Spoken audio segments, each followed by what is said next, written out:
Thanks, Lynn.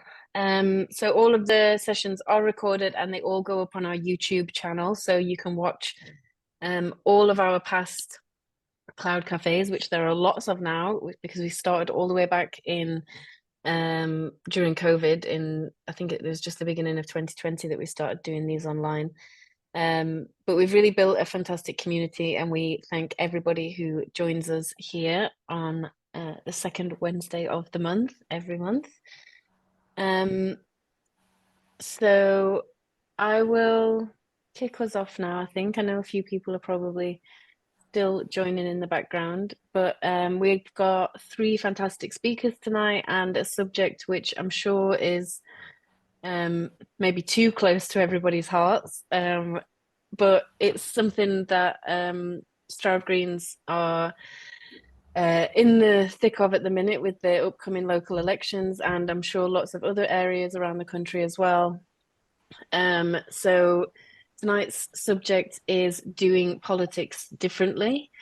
And as we know, the planet is on fire. The mainstream politicians and mainstream media are not ready to take the action that's needed and instead are hell-bent on playing party politics. So when the main prize is winning the next election rather than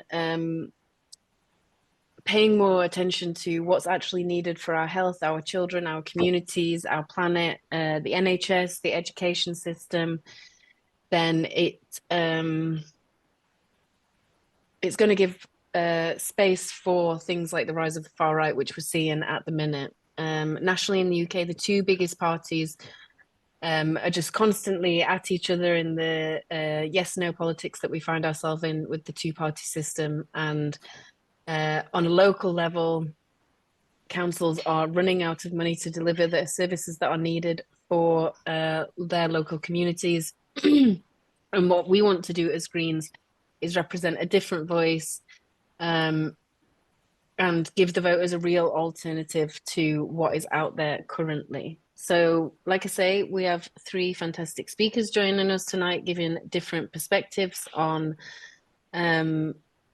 what they think doing politics differently looks like. And our first speaker, who I will introduce now, is Chris Jarvis, who I'm sure a lot of you know in the Greens. He's a Green Party councillor in Oxford and has been so since getting elected to the City Council in 2021. He's led the Green Group there on the council, during which time they've secured major successes, including rolling out free period products in community centres across Oxford, greater protections for biodiversity in planning, pioneering policy on trans inclusion and improvements in active travel infrastructure. Chris is also the editor of Bright Green, an online publication focusing on green politics, social movements and the labour movement, and has worked for a number of years in both political journalism and communications. So thank you so much for joining us, Chris. And if you want to kick us off with how you see doing politics differently. Thanks, Jenny, and thank you to everyone for joining this evening. I always find introductions like that deeply embarrassing. So if you can see me blushing, apologies for that. So I guess I was invited to speak today with sort of two hats on, as Jenny indicated. So the first is that I've been a city councillor in Oxford for the last 3 years. Hopefully I'll be a city councillor in Oxford after the 2nd of May as well, because we've got elections coming up. But also with my other hat on as a journalist and a reporter. And over the last few years, I have interviewed a lot of Greens. I've spoken to dozens and dozens and dozens of Green campaigners, activists, parliamentarians, councillors, and so on. And so I feel like I've got a bit of a perspective about what's going on across the country and how Greens are, as the sort of meeting title suggests, doing politics differently. So I'm going to start first by talking a little bit about what we've been doing in Oxford and how we've been approaching local politics here, and then talk a little bit about what other Green councillors are doing elsewhere as well, which hopefully will provide some sort of food for discussion as we move on with the meeting. So just to talk through Oxford, for those of you who haven't been to our wonderful city, we have a Labour council, Labour City Council, which is what I sit on. And it's been Labour for a very, very long time, over 40 years, with a brief intermission in the early noughties where the Lib Dems ran it. And Oxford's famous for lots of things. It's famous for its university. It's also increasingly becoming famous for its pretty stark inequality. And as Greens on the City Council, this is an area that we have really sought to prioritise, because Labour in particular often seek to talk up their approach to inequality. They tend to talk up their record on it. And actually, when you live in a city like Oxford, you can see that their record is far from good. And so, what we've been trying to do as Greens is really tackle inequality in a meaningful way in the city, um, beyond sort of white elephant projects and press releases, but actually get into the nitty gritty of policies which transform people's lives and help tackle and address inequality and poverty in the city. Um, and what we've sought to do is do that in sort of two or three different ways. The first one being that we work very, very closely with local campaigners and local trade unions, to bring their voices into the city council chamber. And when we think about how Greens do politics differently, for me, that's pretty central to our approach. My background is in social movements and in the trade union movement, and it is the connections between Greens and those movements that I think really, really makes us unique. And we've sought to, in Oxford, be the voice of those campaigners and those movements in the council chamber.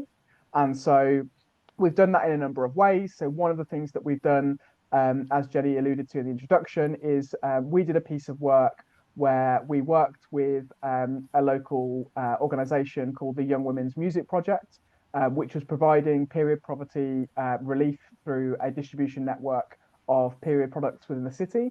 And we sort of said to them, we can do this on a bigger scale with the city council. We can provide free period products across the city in community centres and in public toilets if we put enough pressure on the council to deliver that. We got that policy through, and now those period products are in city council community centres across the city.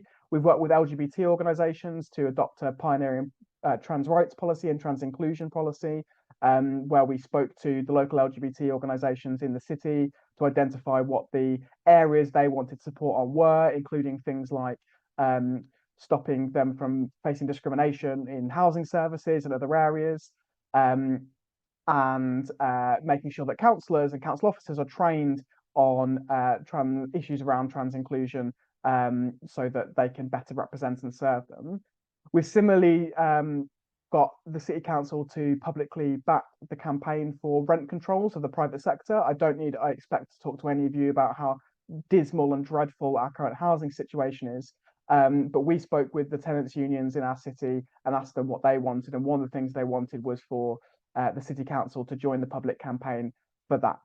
And so I guess the point I'm trying to make here is, firstly, we have sought to really prioritise one of the most pressing issues in our city, which is inequality and poverty. And we've sought to work directly with the people who are experiencing that and have first-hand experience of working with people experiencing that to get the sort of policy change and shift that they want, and be that voice of community and social movements in the council chamber.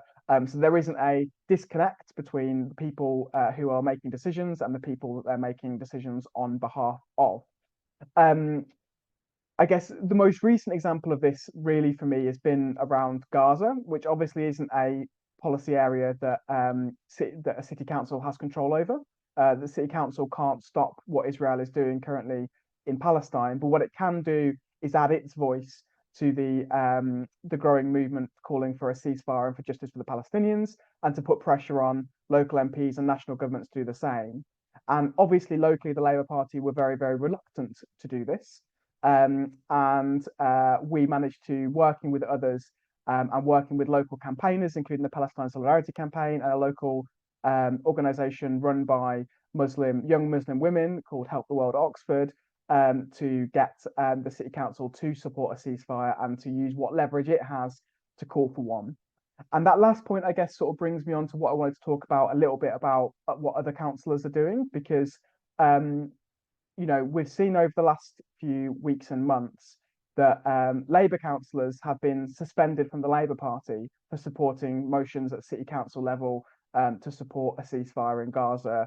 We've seen, Labour MPs being whipped to abstain on motions in Parliament. And actually, it's been Greens that have really been pushing the area of international justice and international solidarity across both local councils and in Parliament. And for me, that's a really inspiring reason why I'm a Green, is that Greens, have always taken the view that you have to think global and act local. And one of the areas that we've been able to do that on is through our work in solidarity with the Palestinian people. And that's happening across the country as well. I won't take up too much more of your time because I'm sure other speakers have got many interesting things to say, but I just wanted to talk a little bit about a different aspect of this question about what does doing politics differently mean. And I wanted to talk about it in relation to some of the initiatives that Green councillors, and crucially Green councillors that are in administration and running councils, have been doing. And for me, one of the key areas in relation to this is the recognition and acknowledgement that the climate emergency and the social and economic crises we're facing are very much two sides of the same coin. Our politics as Greens, that is central to our politics. We know that you can't tackle the environmental crisis without also addressing inequality, power disparities, and so on. And Greens across the country have been showing that really, really well. And I've spoken to many of them about some of the things and the projects they've been working on and doing. And just to mention a few of those, in Herefordshire, where the Greens were until recently in administration, and the Green Party's parliamentary candidate for North Herefordshire, Ellie Chowns, was one of the pioneers of this. When they were in administration, they introduced free bus travel on Sundays across Herefordshire, which is actually a really, really powerful policy, because what it does is it means that people are taking themselves out of their cars, which means there's less cars on the road, less pollution. It means that people have the collective experience that public transport offers, and it means that you're basically putting money back in people's pockets who otherwise would have been paying rip-off privatized bus fares. That's something that the Scottish Greens have delivered really, really well on. So the Scottish Greens in government in Scotland have managed to introduce free bus travel full stop for young people. I think the cap now is age 2020, not age 2022, that'd be very old, age 22. So under 22s get free bus travel in Scotland as a result of the Greens, again, tying together the social and ecological crises.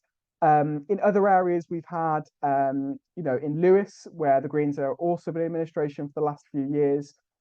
Lewis has been one of the councils that I think has done possibly the best job on carbon reduction and home insulation for their council housing stock. So tenants in social housing, who often are the least well off, often the most marginalised, and often with the lowest incomes, Lewis District Council, under the control of Greens, has put huge amounts of resource into insulating the homes of those social housing tenants, which means that firstly, those people are paying less on their bills. And in the middle of the cost of living crisis where energy bills have been skyrocketing, that is one of the most effective ways of putting money back in people's pockets and enabling them to make ends meet. But secondly, obviously, the less energy they're using, the less impact they're having on the climate. And this is something that I've also seen from talking to and interviewing other councillors across the country. I spoke at the last Green Party conference to councillors in Warwick and in Mid Suffolk, where the Greens are now in administration too.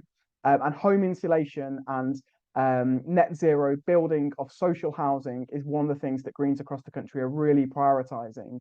And I think it's a really important indicator of that thing of doing politics differently, whereas other parties tend to try to play social justice and environmental protection off against each other.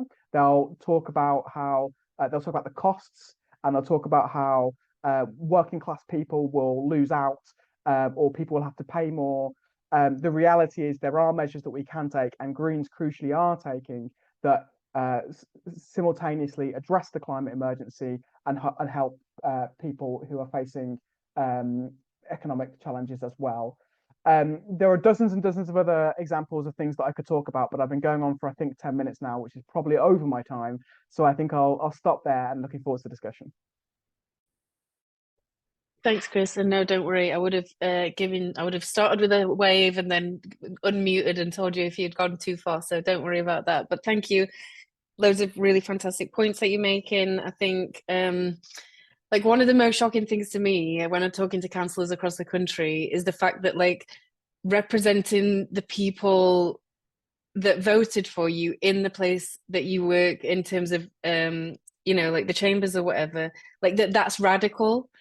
And that, but it is like, it's so shocking that is like a radical approach. Like, oh my God, I'm actually going to represent the people who voted for me, and I'm going to do it well, and I'm going to stick to the promises that I made, and I'm going to have like, I'm going to be principled and everything in this. That's like a really radical way of doing politics. And that is one of the most shocking things to me. I really like what you're talking about on Think Global, Act Local, another huge positive of the Greens and the Green Voice. And yeah, like you were saying, not playing off the social environmental crises that we're facing, and instead helping people to understand that by addressing one, you address the other, and that really the people who are going to suffer most in both of those crises will benefit from the policies that Greens can put in place. Really, really great. So thank you for kicking us off. And I'm sure there's already questions coming in, so there'll be more questions. So just how this runs, we do the 3 presentations first, and then we'll take questions for all the speakers at the end. So throw your questions into the chat, and we will come to them at the end of the session. But thank you so much. And Chris, if you see anything you want to answer in the chat, then type away. But thank you for kicking us off. Okay, so our next speaker is somebody who, if you're from Stroud, you will know, and probably even if you're just within the green world, you will know these days. Chloe Turner, who is representing Minchinhampton at Stroud District Council level, and she chairs the Environment Committee. She's also on Gloucestershire County Council, where she chairs the Environment Scrutiny Committee, and does some really fantastic work that we all love seeing on Twitter. So if you don't follow already, give her a follow. She's also the Green Party parliamentary candidate for the North Cotswold constituency. She lives in Minchinhampton with her family, and in her spare time, she plays trombone for the Stroud Red Band and writes fiction. But yes, she's fantastic, and we all love her. So Chloe, take it away. Thanks. Oh, thank you very much, Jenny.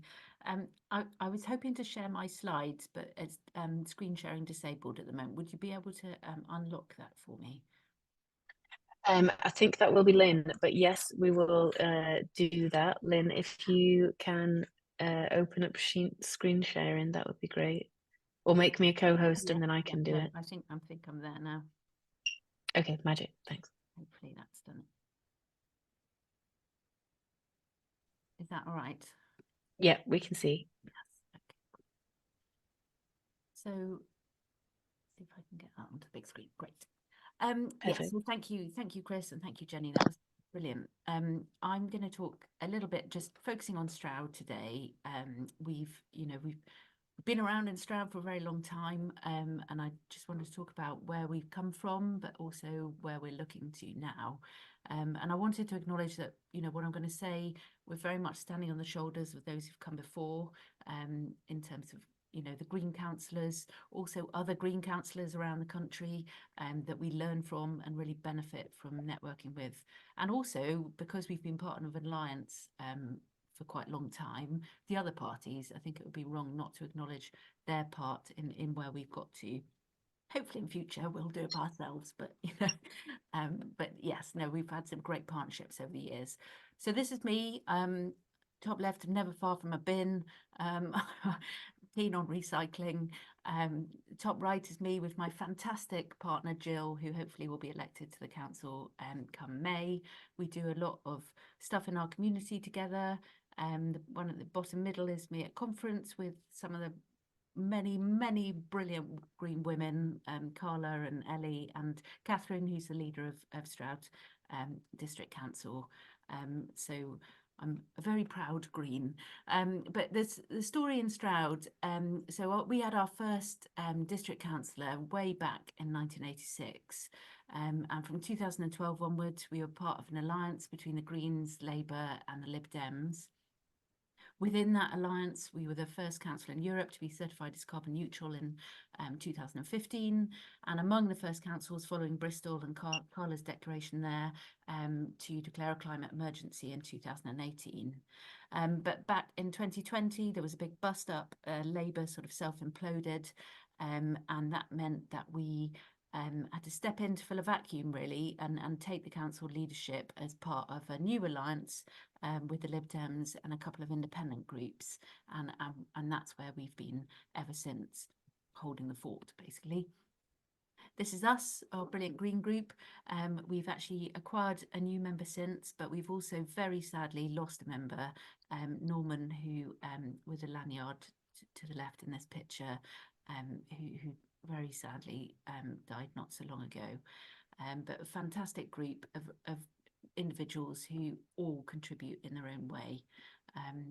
So I just want to talk about what kind of stuff we've been doing. I mean, guess what's really the first thing we have to do is deliver really great council services. You know, no one's going to thank us for not collecting the bins. So, but we try to do that in a way that brings a green thread through everything we do. We have a council plan that governs everything we're asking officers to do on our behalf. And our 2030 carbon neutral target runs through that as a kind of golden thread. That covers things like the electrification of our fleet. In the picture, you can see me with a group of school children who won the competition to name Tidy Tim, our electric road sweeper. And we've got a really good selection of electric vehicles now. We still find it challenging in terms of our biggest vehicles to replace them because of our hilly terrain, but we're working on it. And we've got hydro-treated vegetable oil as an intermediate solution.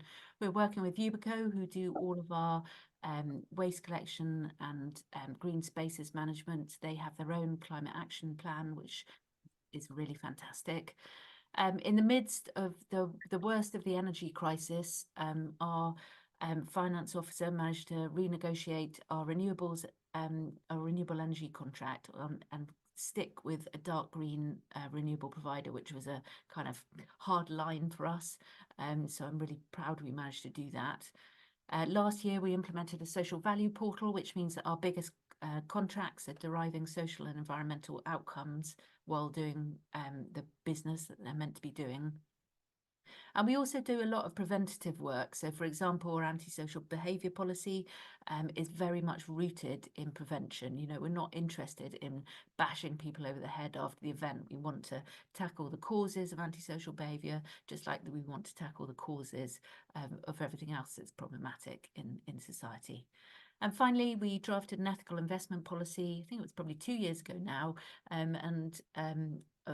which Martin Piercy, our green finance person, took forward, and it's been great to see other councils pick that up and use that as a model for their own. So responding to climate emergency is clearly, you know, a massive theme for us. We lead on retrofit for Climate Leadership Gloucestershire, which is the organisation that pulls together the 6 district councils and the county council across the county, but also the police, the local nature partnership and the NHS. And a key segment of that work is our project to bring our 5,500 council homes up to a minimum of grade C by 2030. Plus we have a new build council home, one of very few councils across the country to be doing this, all of which are at the highest level of sustainability, A+. Even though we're not the highways agency, we've committed to £500,000 of funding over 3 years to walking and cycling, and that's all about removing barriers so that our parishes and towns can deliver the walking and cycling projects that they want to deliver. We've got car parks all over the district, and we are in the process now of rolling out EV chargers there. Our council buildings, our 2 principal buildings, are heated by water source heat pumps that use the warmth in the River Frome. which is a really brilliant sort of nod to our industrial heritage as a series of valleys that you know, are rooted in the wool and mill industries of the past. And then more recent development, we managed to secure just under 5 million of funding from a Salix grant for the decarbonisation of our leisure centre. You can see that in the picture there, very architecturally elegant building, and the museum that sits next to it. That will be a really fantastic project. So getting rid of all the gas boilers, replacing them with electrical heating, and some additional solar on top of what's already in place.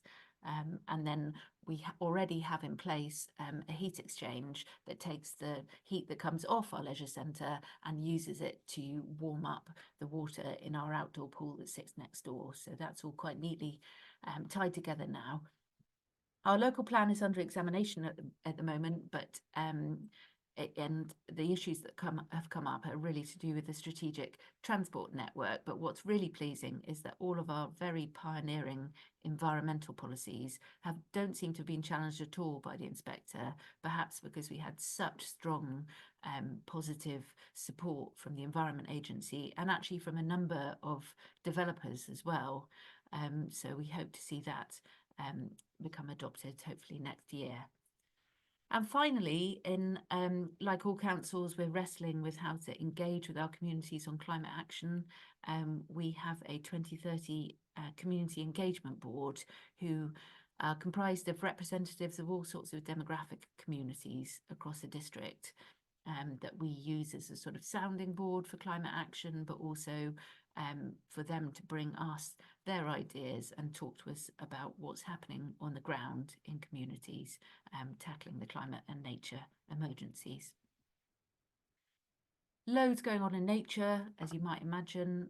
Sorry, I'm probably going to take up too much time, so I probably won't go into all of these items. But one of the first things we did in 2021, when our current administration came into power, was to spend some money on hiring a senior biodiversity lead. So outside the planning system, nothing to do with development management, just someone who could be a leader across our communities in terms of promoting nature's recovery. She's in the middle there in the red. She's really fantastic, Rebecca Charlie.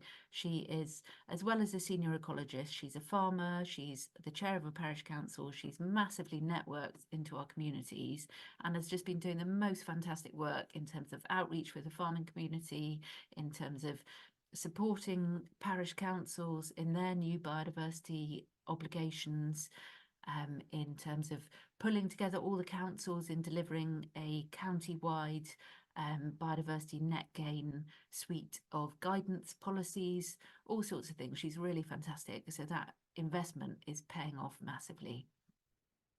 But yeah, a few other bits and bobs.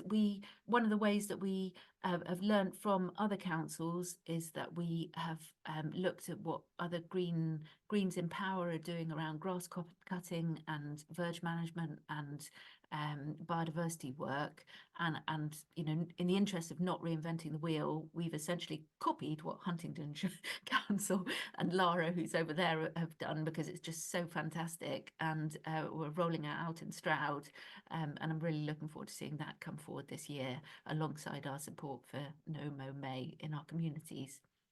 The final point there is about our canal restoration, which is a sort of really important project for the district in terms of regeneration. But alongside that aspect, we're also managing to generate nature benefits. So hopefully we will end up with a nationally significant length of new waterfowl habitat, potentially European-wide significant habitat. And we've been creating all sorts of new scrape wetland bird habitats alongside Gloucestershire Wildlife Trust, which has been really satisfying work. So just harking back to what Chris was saying earlier, you know, we wouldn't be Greens if we weren't thinking about social justice alongside environmental justice. So this is some of the work that Becky in the picture, who is our community and licensing committee chair, has been leading on.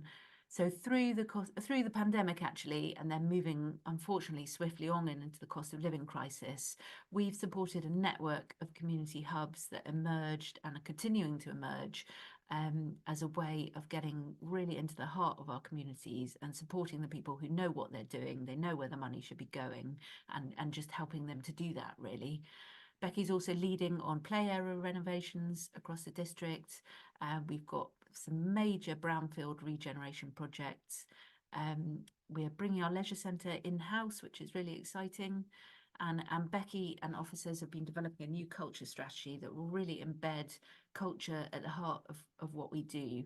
And a nice example of that was at the weekend, I went along to a natural flood management workshop that as part of Stroud's Film Festival. Natural flood management is where we use natural processes to slow the flow of water, essentially. They're much cheaper, lower impact interventions that mean that homes and businesses are protected from flooding. But rather than just doing that, we've also commissioned some poetry, some music around that work, because it's really kind of special, inspiring work. And so we heard those pieces at the weekend, and our officer is also commissioned, written alongside a local Stroud artist, a comic book that explains the power of natural flood management. And so that event went down really well. So I think more of that, please. Lots of integration of, the environmental work we're doing alongside the cultural. Stroud the Natural Place is our local prospectus that we put together to bring in investment both into the business community, but also importantly into the third sector. And finally, we're doing quite a bit of work around community energy, and I'm part of the local community energy area network for Stroud District to try and promote that. So just touch very briefly on what next. I mean, basically, we just want to do more of the same.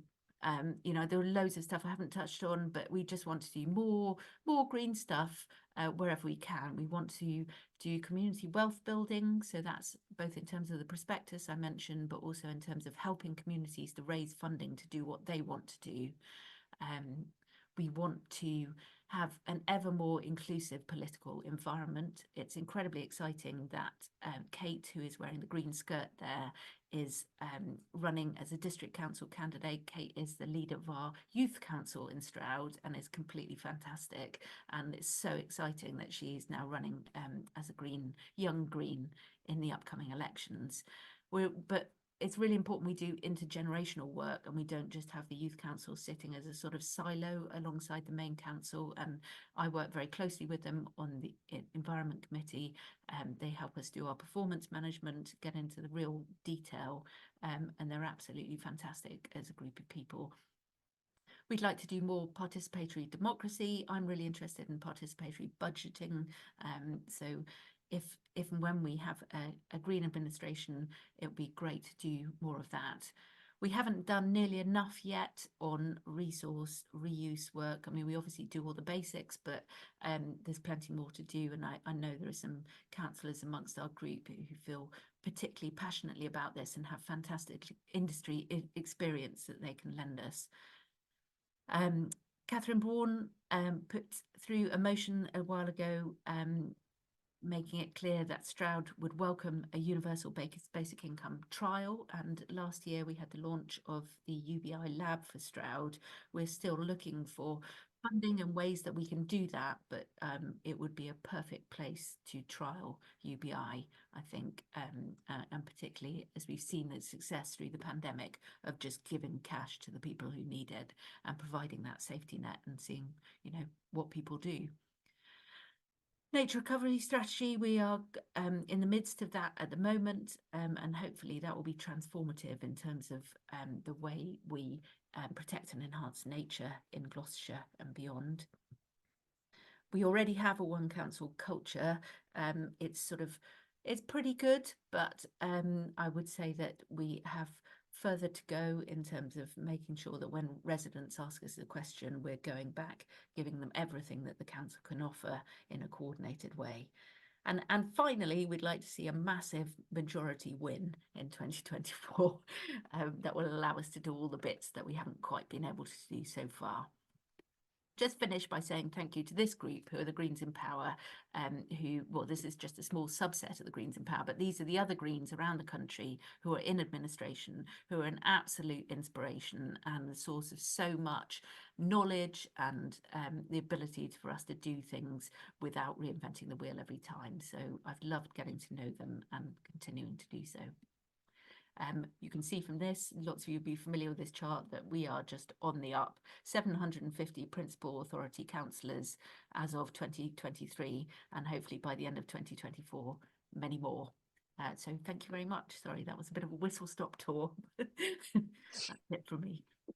Thanks, Chloe. Thanks so much for the tour. It was fantastic. It's so great that Stroud is so focused on creating policies for people, policies that work for people in practice. And again, like you say, engaging the right people at the right time in a really meaningful way, creating opportunities for people at all levels to be able to engage with the council and talk about these different policies and how they work or how they don't work for them, equally as important. Really glad that you touched on the Greens in Power. I think it's such an amazing network that is like you say, growing and growing and growing, which is part of a much bigger network of the Association of Green Councillors, where all councillors, whether town, parish, district or city level, you can join the association and feed off each other and share ideas, and it's a really brilliant place for people to engage. Also, you didn't mention, but I did find it the other day and I shared it today, that you guys have a manifesto, which I think there's a lot of appetite for that at the minute. At the March All Councillor Catch-Up, someone was asking for a template because, again, they don't want to reinvent the wheel. Some places don't have as much resources, others do. And so like creating these documents and then sharing them amongst the network for a bit more of sort of idea sharing and just so people are getting the right tone of voice and things is really, really important. But amazing work, amazing proactive policy that is helping so many people. And Stroud is really like a shining light in the green councillor world for all the amazing work that you do. So thank you for sharing that with us. Okay, so our final speaker is Pete Kennedy. Another well-known name in the green world. We've got all the famous ones on the speaker list tonight. So Pete is the Green Party candidate for the general election in Stroud and has worked for the Green Party for more than 5 years in a variety of roles. He currently works in Parliament supporting our lords and ladies. Pete advises the Green Party on legislation and procedure and has been involved in some of the biggest fights against the government's legislation, like the police and crime bill.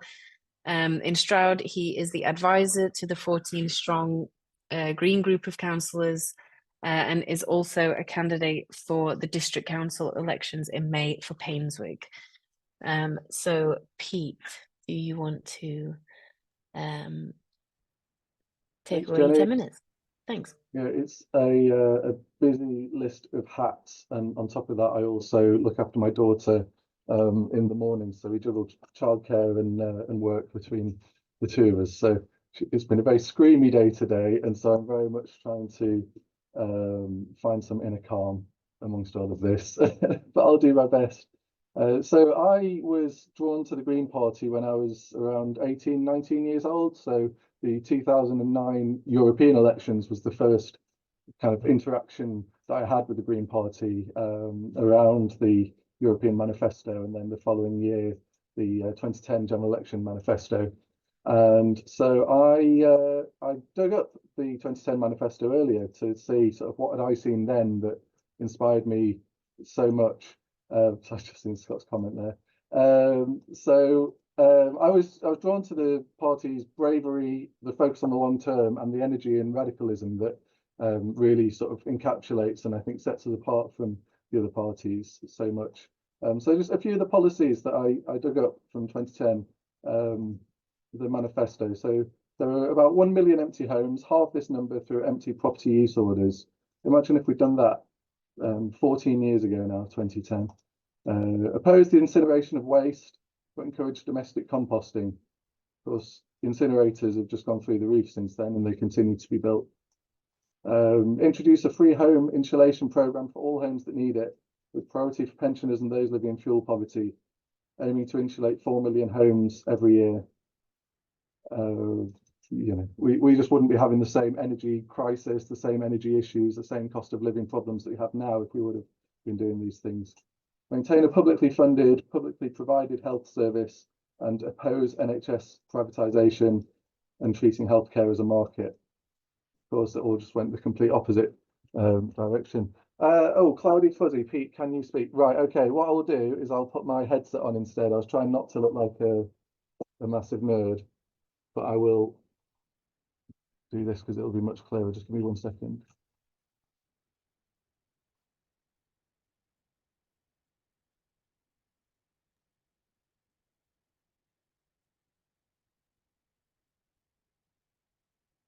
Right, this should be much better now. Is that better for everybody?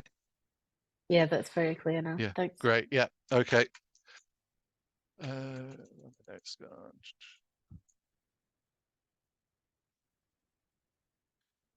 Phase out city academies and school trusts. It's wrong to allow businesses and other outside organisations to have too much influence over schools. Of course, it's gone completely the other way. Almost all schools are businesses now. And then this is what I remember as being the sort of key thing that really saw or set the Green Party aside from the other parties to me, because it was around that time that the Labour government had sacked Professor Nutt from the Advisory Council on the Misuse of Drugs for setting out the relative harms of different substances. And of course, alcohol and nicotine, tobacco were very much near the top of those. And the Advisory Council basically set out that it was a nonsense to be having people go to prison for really long times and things for things that were way down on the list, and then you could just pop into a shop and buy some of the more dangerous substances on there. So there's been this real ideological war on drugs by both of the main parties in our country for decades. And the Green Party manifesto in 2010 said treat heroin and crack cocaine addiction as a health issue and don't wait for them to become a crime problem. We'd offer treatments that may include prescription of heroin, thus removing the cause of most petty drug-related crime, and tackle the £4 billion a year illicit trade in cannabis, taking it away from criminal street gangs by decriminalising its possession, sale and production, and introducing a properly regulated trade with clear age limits. So the Green Party has been very forward-thinking, and sort of reading back on those now and just thinking what's happened in the 14 years since then, we would just have a completely different world if we would have implemented even a small handful of these policies from our 2010 manifesto. And of course, they all ring true now. They ring true in the 2010 general election, 2015, 2017, 2019, the 2024 or early 25 general election, whenever it is. These policies are pretty much constant through every election. We don't just chop and change depending on the leader that we've got or where the political winds are blowing. We have a very consistent principles-based platform. And to me, that's one of the real rocks of what the Green Party is about and what sets us apart. We have principles, we have policies for a reason, and we're very happy to change the policies when the circumstances change, when the reasons change. But by and large, it's plain sailing. You look on our policy website, and there are things that haven't changed since the 1990s, and it's because sometimes they don't need to change; they're just fine. But of course, the other parties, they just rip up their manifestos within sort of weeks of a general election and sort of ask everybody to forget about all the promises, whereas we are consistent. We're hungry for change. Each of us involved in the Green Party is really involved in it because we want to make change. We're policy driven, and I think that can actually be to our disadvantage sometimes. Hearing some of the kind of message testing and things that the party is doing in some of our target constituencies, voters want more emotion driven things and values driven. But we know that we've got such good policies, and we know the difference in the world that we would have if we got those policies into place. But that's not necessarily the best way of engaging people. when we find power, so whether it's on councils, whether it's in the European Parliament when we had people there, or whether it's in the UK Parliament, we interrogate and utilise the levers of power. We're in these places for a reason, not just because, you know, we stood for election because, you know, it was like our turn to stand for election, or whatever motivates people in some of the other parties. We're there trying to spot opportunities that others don't see, so that we can really work ourselves in, because the thing about Greens is we have to work so hard to get anywhere that we really do value it, and we really do drill down when we get into those corridors of power. And we attract the right kinds of people as well. I think we don't have the corrupting draw that the other parties have, that you can just, you know, join the Labour Party or join the Conservative Party and, you know, get known over a period of a few years and get plonked into a safe seat and have a career for life. We know it's really quite the opposite in the Green Party. We could spend a life, and some people have spent a lifetime of hard work, of campaigning, and you know, very, very slow progress being Green. But I think that's it's not quite a purity is probably the wrong word, but there is a, you know, there's a goodness within all of us, that we're in politics for the right reasons, not because we think we can get something out of it for ourselves.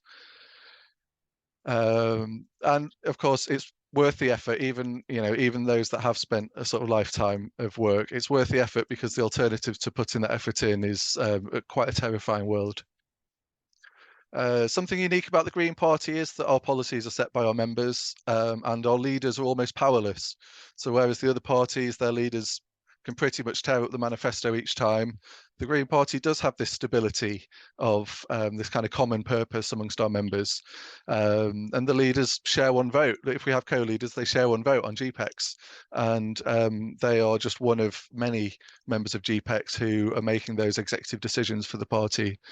In the Green Party conference, it can be frustrating at times, but we have to remember that it's a beautiful experiment in democracy. It's not perfect, definitely, but it's certainly unique among the UK political parties, for us to have our party members genuinely set out our policies, and any one member can genuinely go and engage in that process and bring things forward, get people on board with it, get it through that what can be a bit of a long and drawn out process, and it takes some navigation, but if anybody has an idea, you can bring it to fruition in our party, and that's a really special thing. So a bit about Stroud District Council quickly. Chloe did mention it. We had this successful alliance between Labour, Greens and the Lib Dems, which kept the Tories out of power for 10 years. We actually had our 10-year celebration in May of 2022.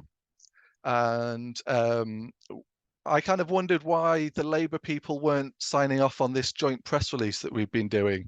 And within a couple of months after that, I sort of worked it all out. The Labour Party did not like that Stroud Labour were engaging with the Greens in this way. And then when the numbers of councillors changed and we became the largest party, because almost all of the Labour councillors quit, well, over a process of a few quitting and then a few more and a few more and a few more. But the Labour Party basically gave an ultimatum to their councillors that they had to come out of this alliance, because otherwise they'd be kicked out of the Labour Party. And almost all of them did.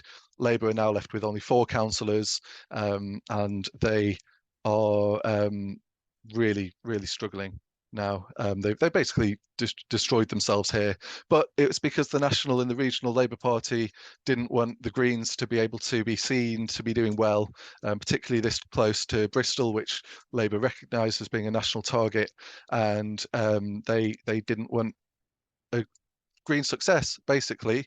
Luckily, we were able to hold it together through our leadership, through our convening, and through what was a mixture of strength and compassion. So the strength was that the Labour Party came back to us in those negotiations, and they said, okay, we're the smaller party now, but can we still hold the leadership of the council?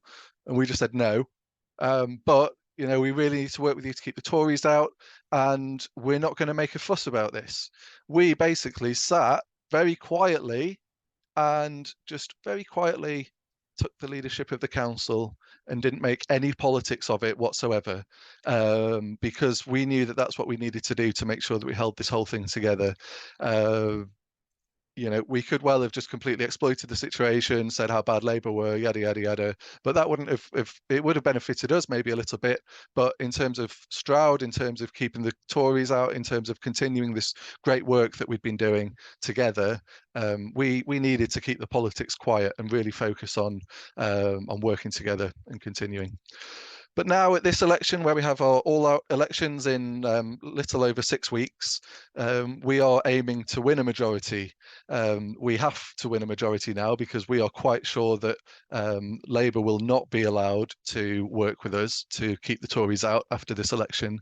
And so we're left with no choice but to try and pick up as many seats as possible at this election. We have enough targets to get more than a majority. We've got room to lose a few of our campaigns, but ultimately we're just throwing everything we've got at it.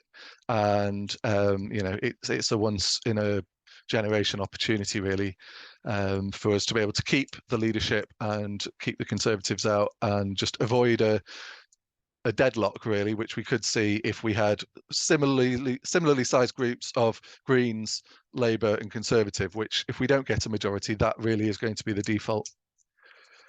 A quick bit about Parliament. So I work with Jenny Jones and Natalie Bennett in Parliament. I am an advisor to them. I get deep into the weeds of parliamentary procedure and legislation and really help to bring in Green Party policies and ideas into the vehicles and the opportunities that present themselves in the Lords.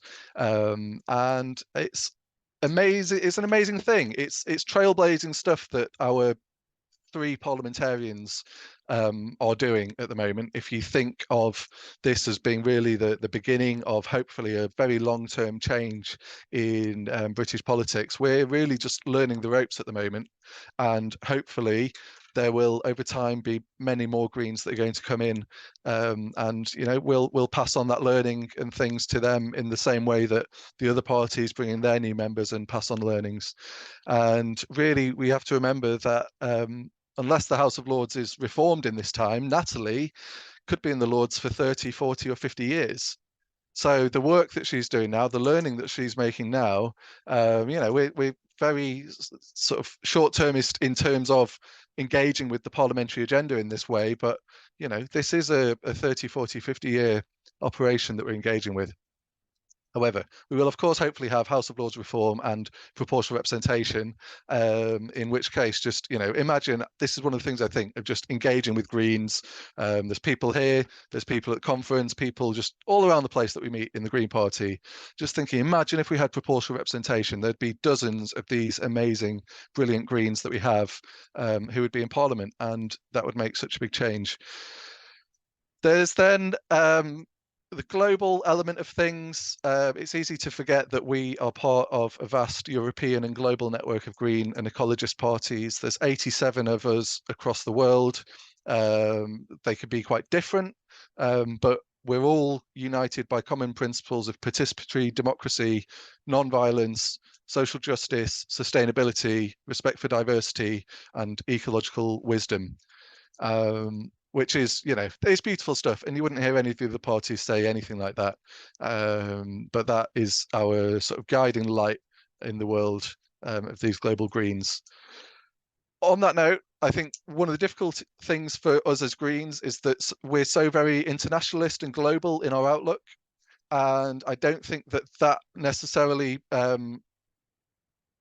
interacts so well with electoralism, particularly at the levels of politics that we tend to do best at. So, you know, local councils, it's that old mantra of, you know, it's dog poo, it's bins, it's potholes. We're really trying to often squeeze what is a very big green project into what people need to hear from us, need to know from us in order to vote for us.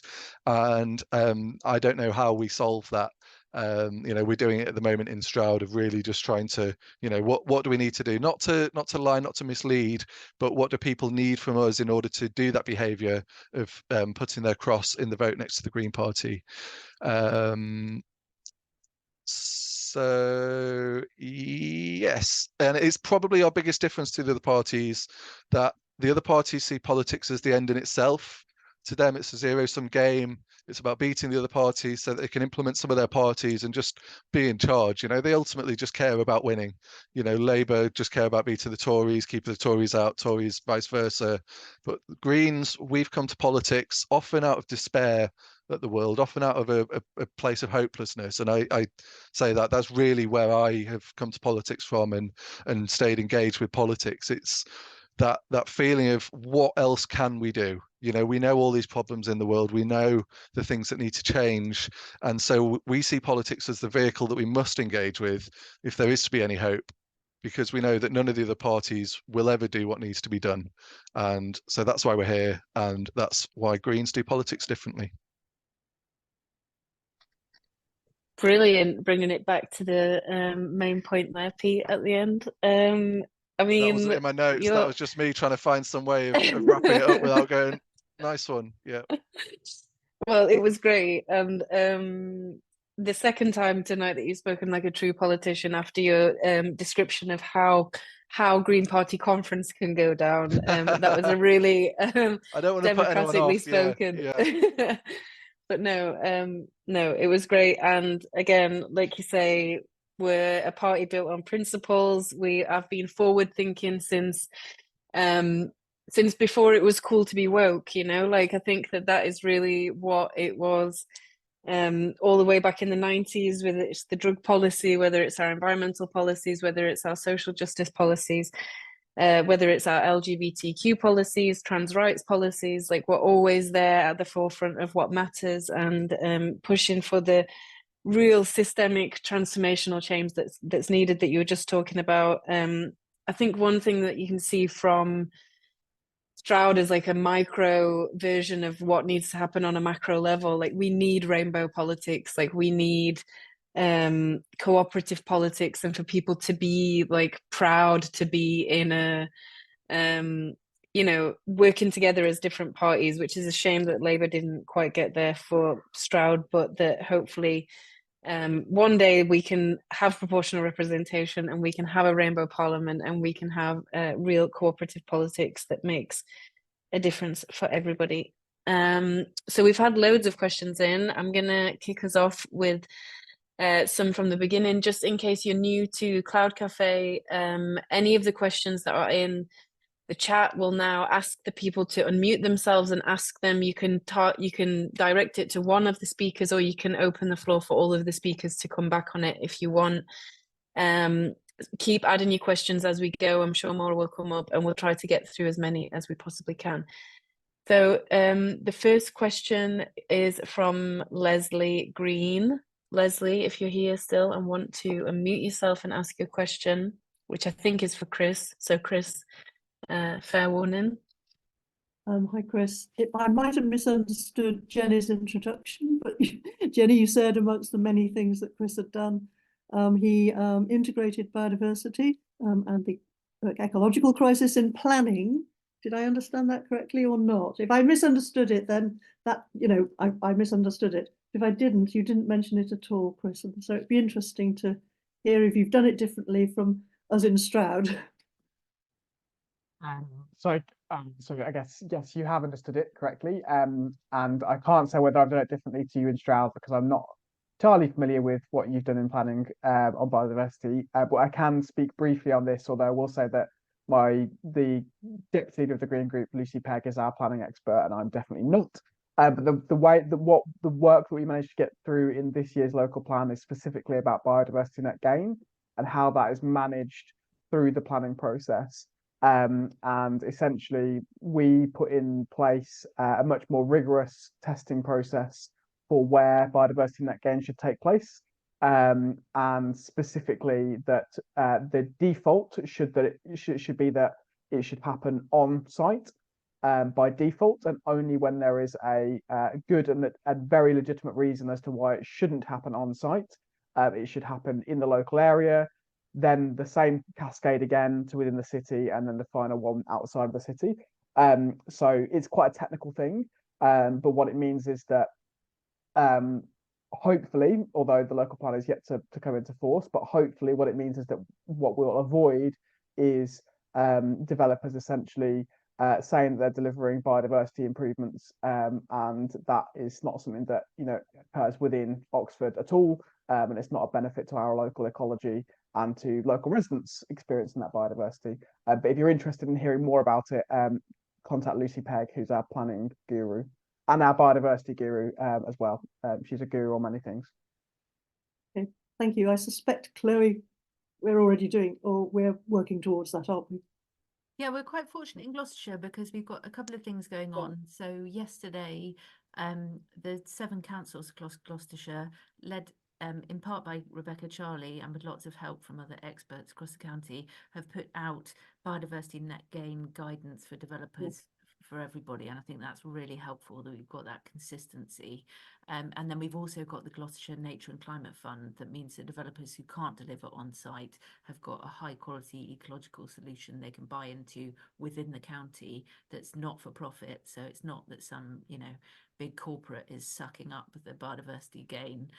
All of it is being delivered into high quality ecology. So I feel quite positive about that. I think where the issues are on BNG for Gloucestershire are going to be in terms of enforcement and whether we've got enough planning people on the ground. We have just hired as part of, well, we haven't hired them quite yet, but we've just secured in the budget the money to hire an additional biodiversity net gain enforcement officer in anticipation of the work that will come in, but it's going to take more than one, and I don't think anyone quite knows what it's going to look like. So much more to do on that. Thank you. Thanks, Leslie. Great question. So moving on to our second question is from Peter Carter. Peter, if you're there and you want to unmute and ask your first question. Yes, I'm unmuted. Chris, how many Green councillors do you have on Oxford Council? And given that you're not in the administration, how do you find the process of working with other parties to achieve the things which you were talking about?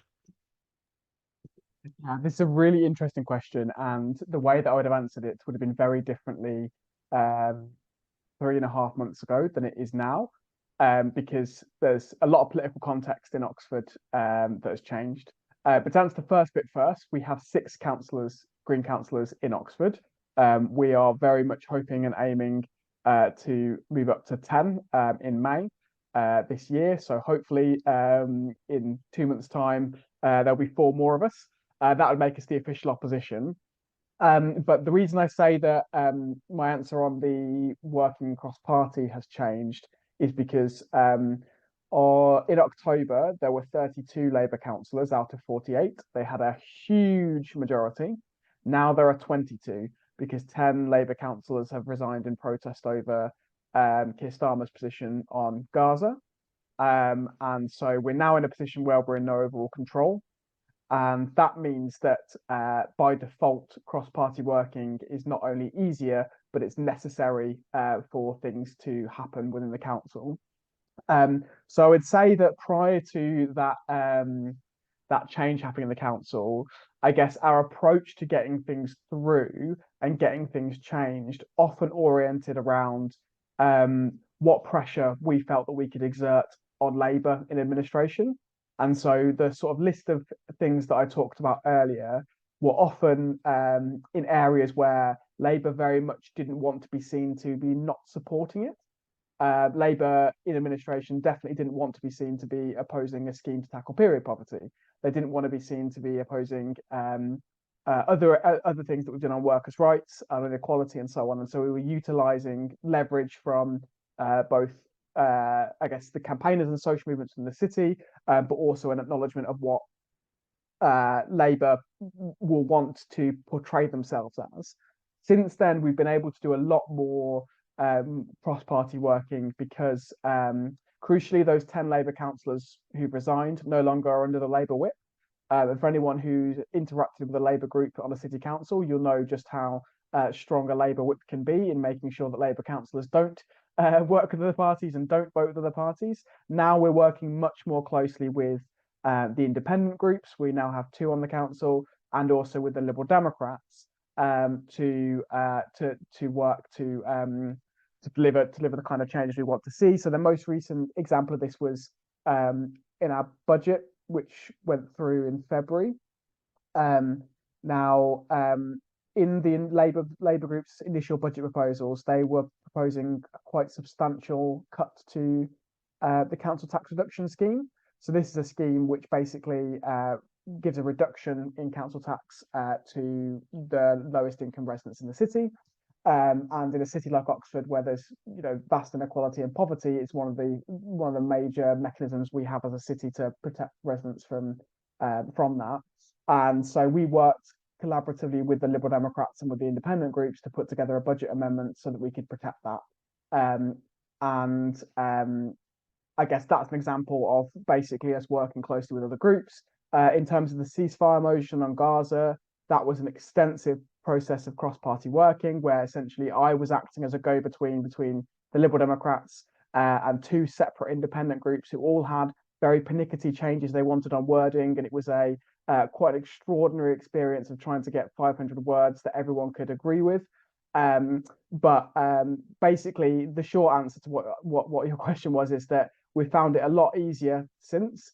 It's hard work, it's challenging, as I'm sure Stroud Greens will have experienced doing cross-party working, but it's essential. And the reality is that we get to a better place as a result of it, because central to my politics and central to Green politics is that we're pluralists, and we know that we don't have a monopoly on good ideas, and that other perspectives and viewpoints are valid and important and can help shape and strengthen them. So that's been a really important learning experience for me as well. Thanks, Chris. If I could just add really quickly a point on the pluralism that Chris just mentioned.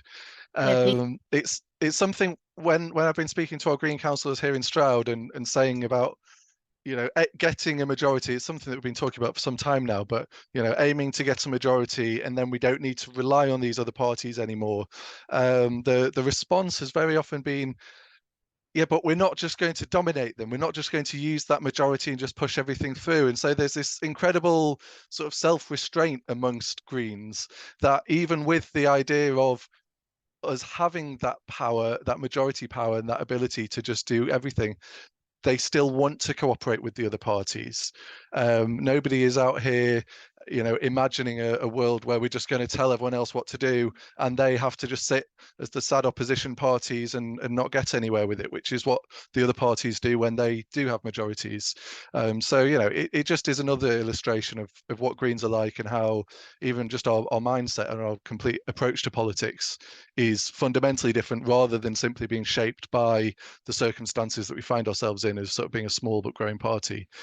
Even when we imagine being big and dominant, we're still green at the core. Thanks, Pete. Yes, another wonder of the Green Party. Okay, I'm going to come to Ezra next. Ezra, I know that Chloe's answering a lot of these questions in the chat, but yeah, go ahead.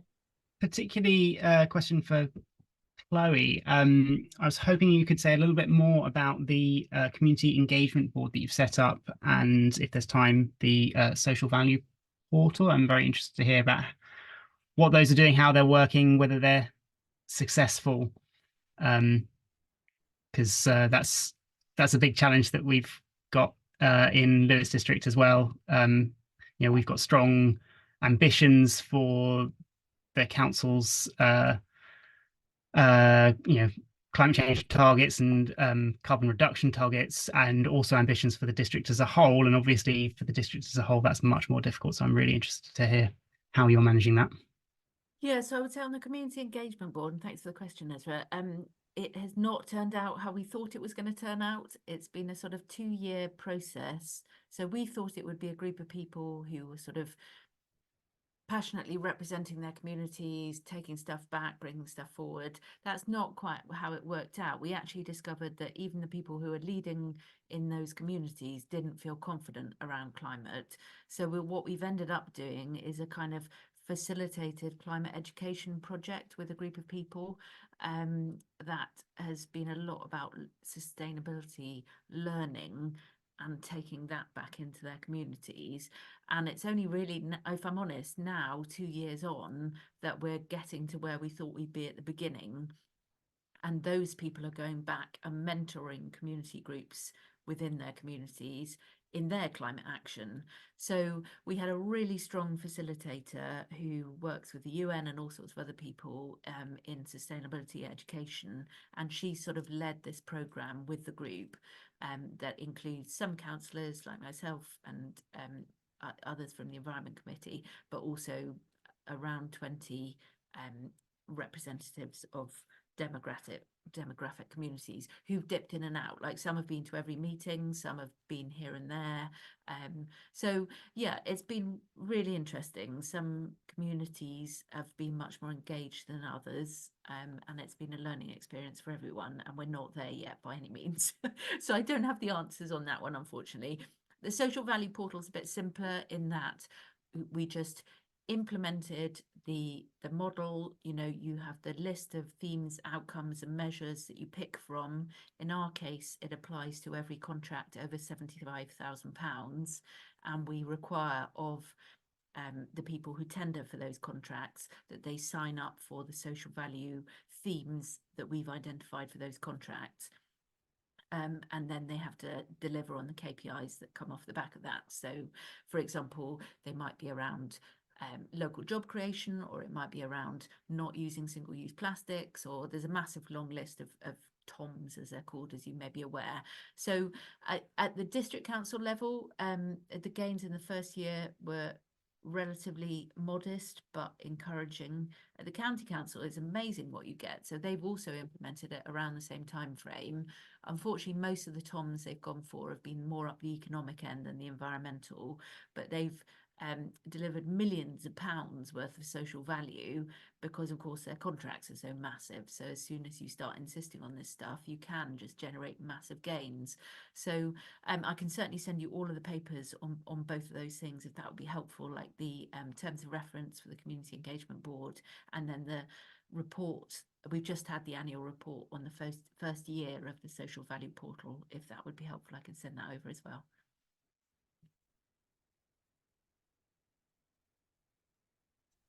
Thanks, Ezra. Great question, and great response, Chloe, as always. So I'm going to let Scott Ainsley do a verbal question, and it's a surprise attack. We don't know what he's going to ask, but I do know him, so hopefully he won't do a dirty on us. But Scott, go on then, unmute yourself and ask your question. Oh, ye of little faith. Okay, so look, I'm in inner city London with a whole bunch of Stammer wannabes. Trust is really difficult, and I think that Labour dislike us more than the Tories. The Lib Dems, they've been very opportunistic, and although there's some cooperation, sometimes I think they just use us and they use our language and they kind of flip-flop. What I'm hearing from you guys is quite... from you, Pete, a great deal of restraint. And maybe I got off on the wrong footing. I've been a councillor for 10 years. Chloe, where you are sounds absolutely idyllic. And I'm just wondering if there's a difference between urban and rural greens here. And Chris, maybe you're more in the fight with me. And I just want to, this is really my question. I went to a no ceasefire, no vote meeting of a bunch of independent councillors in the City of London with Zoe Garbett and Caroline Russell. And there was one councillor in Hastings who defected from the Labour group, or he lost the whip. And the Greens very generously put him in place, giving him back his own portfolio of being in charge of finance. And I don't think he thought there was any Greens in the room, and he kind of boasted about it. And it just made us all feel as though, right, we do politics differently, but people that are really taking the piss a bit, excuse my French, I've got a mouth like a sewer sometimes. Any advice on all of the above to all of you? Great question, Scott. Are we too nice? Is that the question? Are Greens too nice? But yes, they'll come. Well, They'll. yeah. Okay, who's going I'll say first? something Pete. not nice to start, which is that we are blessed in Stroud as having a very ineffective opposition, both from the Tories and from Labour. They haven't landed any attack on us really in the 2 years that we've held the leadership. I was worried that that Labour towards this election now would be ramping up things, trying to find something to hook onto, whether it be sort of implementing further cuts or some kind of message, but they don't seem to have anything at all. They're just out fighting the general election and probably hoping to piggyback the local election on the back of that. The Tories have tried a few things, car parking charges having been rising by sort of 5% a year. That was their annual budget sort of gambit. There's this big thing. We played the gambit back on them, and we've frozen the car parking charges in almost 95% of the council car parks for the last 2 years. So we've actually turned that on its head and made it into a Greens have frozen car parking for 2 years, which has just put them completely silent on that issue ever since. But on the whole, yeah, we're just pretty blessed by them not going very hard on us, not really having any strategy or any messaging that is really giving us a challenge. And to be honest, there are places in Stroud where you can sneeze and get Greens elected. We got off, and I'm not suggesting that any of our councillors have sneezed and got elected, but some of our paper candidates have won here in places that just weren't supposed to. Catherine, our leader of the council now, she was not intending or campaigning to get elected when she first did get elected. And we've had councillors here since 1986, before I was born. There is a core Green vote here, and the politics does work differently here to what it does in a lot of other places. Ironically, in a lot of other places, there are a lot of Greens competing to get elected as councillors, places where we've got winnable or hopefully winnable target campaigns. I've seen it in places like Sheffield. Loads of people, dozens of people competing to be in that kind of select few of target candidates. Here we've had the opposite. We've been begging people to stand for 2 years now, and it's only in the last few weeks that finally enough people came out of the woodwork to actually have this majority challenge that we're now running. I don't quite know why that is. I don't know what's different here about the politics in the cities. It just is. Yeah, it's just something about Stroud. It's just a lovely little green bubble, really. I think there's something to be said as well for, like, if you've held an alliance for 10 years, you do build up a level of trust with the individuals concerned, and some of those individuals are still around, and some of that trust, even for the Labour members who've left the alliance, they're not really in opposition, they're in a sort of halfway house. And I think also it's just from what I know of Bristol, for example, it's fundamentally different in Stroud. We've got a lot of older councillors. We've got the sort of Cotswold cavalry who just rock up for the meetings and then go home after they've had, met someone for a pint. And it just, we are the kind of we are a professional outfit in a way that they just aren't. So sometimes it feels like we're kind of holding things together in a way that nobody else is trying. So in terms of, if we can just hold our line and hold our discipline in terms of behaving in a way that has integrity, then that feels like other people will respond positively to that, because, as Pete says, there isn't a viable alternative. So we are just seen as the people who are the grown-ups in this situation. So, but it's very different elsewhere. Just jump in briefly, I guess. Yeah. Just a couple of things.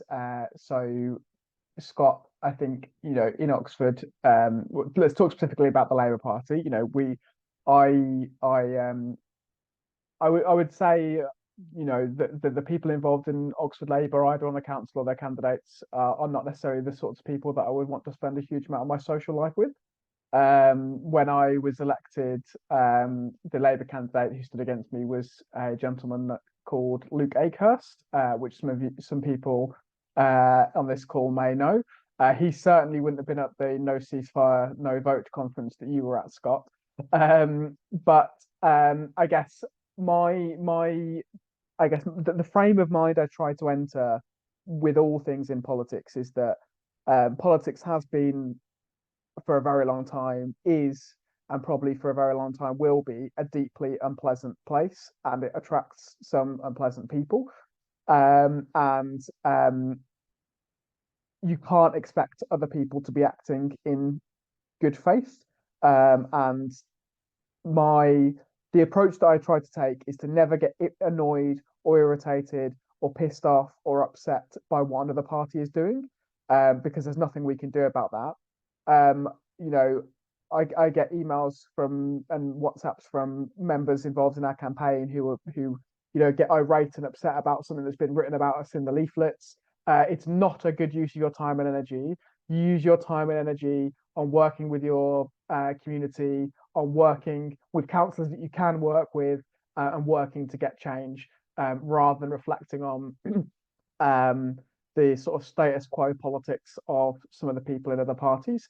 And also that you will inevitably find some people in other parties that you can work with. I mean, on the city council, when I was elected, there was a group of predominantly younger, more left-leaning Labour councillors, admittedly who are no longer in the Labour Party, but who we form good relationships with. There are Liberal Democrats that I work with really closely who don't share very much in my politics, but we are striving towards the same goals in certain areas, and spend more time thinking about how to foster those relationships than getting frustrated about banging your head against the brick wall of dealing with the difficult people.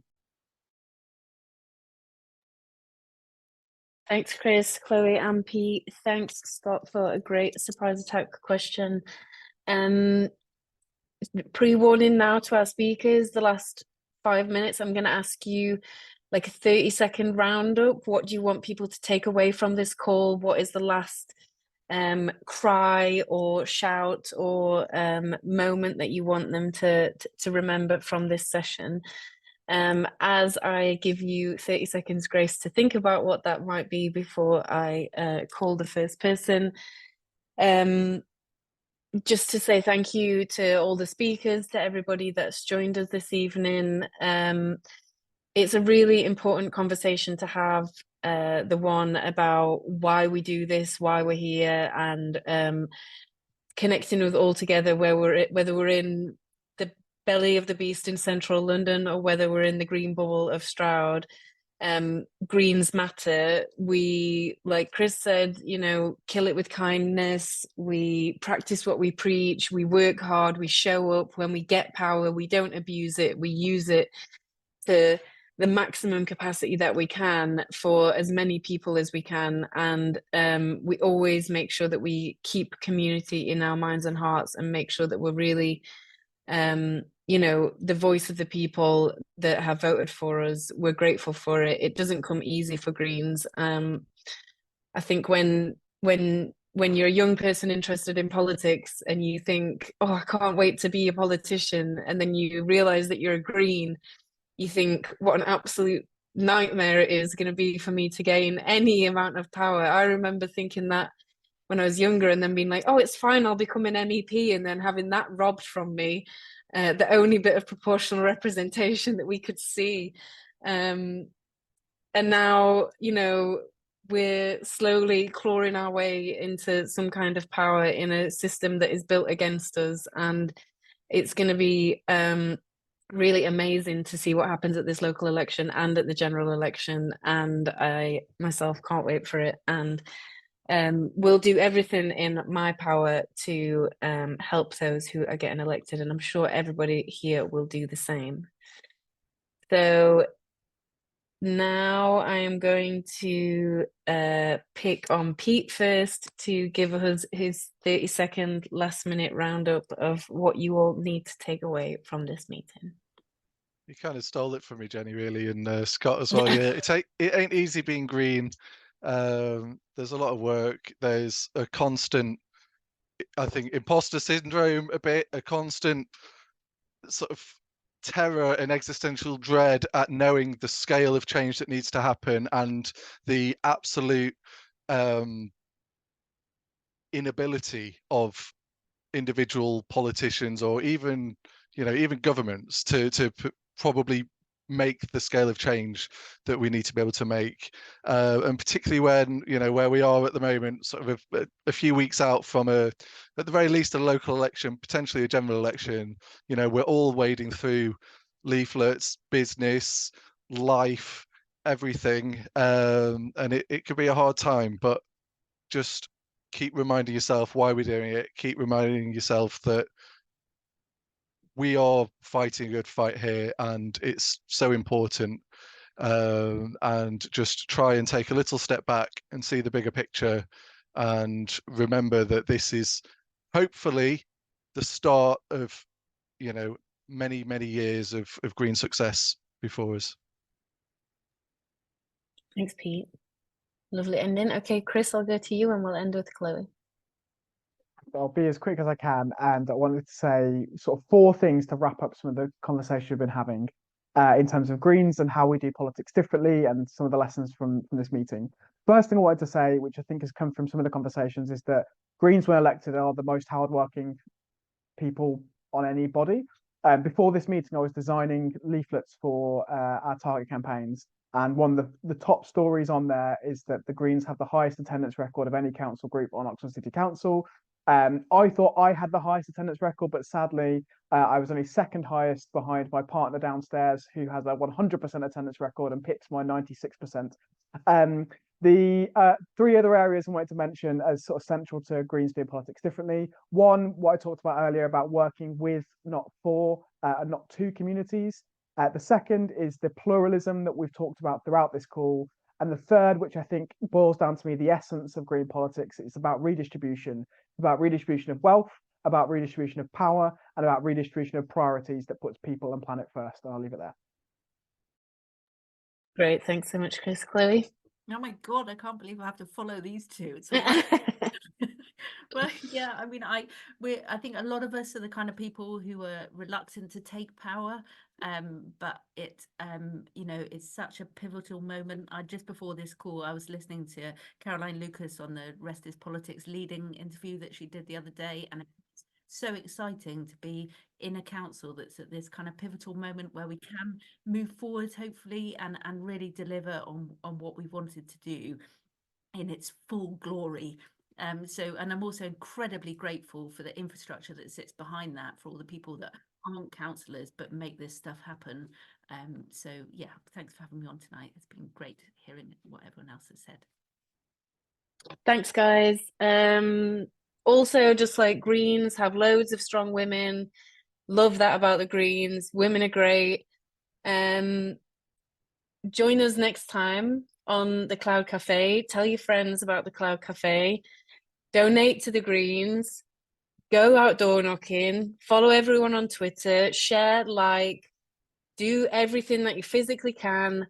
Whether you're sat at your computer, whether you're out on the streets, whether you're doing a podcast, it doesn't matter. Share the love, and we'll get through it together. And hopefully we'll have a nice, only local election. We'll have a lovely summer break, and we'll be back for the general in October. I'm predicting it. You heard it here first. And thanks so much for joining us, everybody. We really appreciate your time and effort. And thanks to all the speakers.